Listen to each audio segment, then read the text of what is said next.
या घडीची महत्त्वाची माहिती, सीएसएमटी परिसरात रॅपिड ॲक्शन फोर्स दाखल झालेली आहे। पोलिसांबरोबरच आता रॅपिड ॲक्शन फोर्स सीएसएमटी स्थानक परिसरामध्ये दाखल झालेली आहे। कारण सीएसएमटी स्थानक परिसरामध्ये प्रचंड गर्दी झालेली आहे।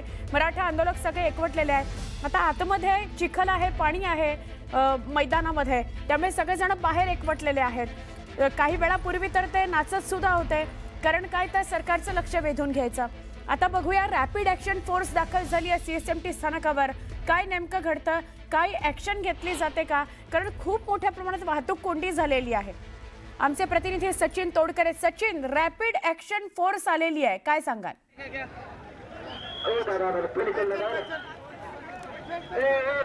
खरं तर या ठिकाणी आपण पाहतोय हा छत्रपती शिवाजी महाराज टर्मिनलच्या पुढला भाग आहे। सकाळपासूनच या संपूर्ण परिसरामध्ये खरं तर आंदोलकांनी मोठी गर्दी केली होती। मात्र ही गर्दी पांगवण्यामध्ये आता या ठिकाणी पोलिसांना आणि मराठा आंदोलनाच्या स्वयंसेवकांना यश आलं आहे। आपण पाहू शकतोय सकाळी या ठिकाणची सर्व वाहतूक ही या आंदोलकांच्या गर्दीमुळे थांबली होती। मात्र आता या ठिकाणी क्रॉफिट मार्केटवरून चर्चगेटला जाणारा रस्ता या ठिकाणी सुरू झाला आहे। एकेरी वाहतूक या ठिकाणी सुरू झाली आहे। आपण पाहू शकताय मोठ्या संख्येने बंदोबस्त या ठिकाणी लावण्यात आला आहे। रॅपिड फोर्स या ठिकाणी लावण्यात आली आहे।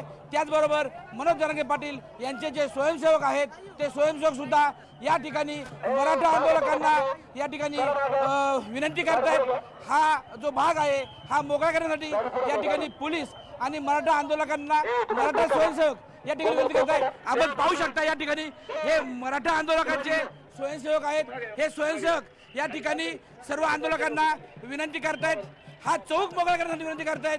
खरं तर हा सीएसटी आणि मुंबई महानगरपालिकेचा महत्त्वाचा चौक आहे आणि हा चौक सकाळपासून आंदोलकांनी जाम केला होता।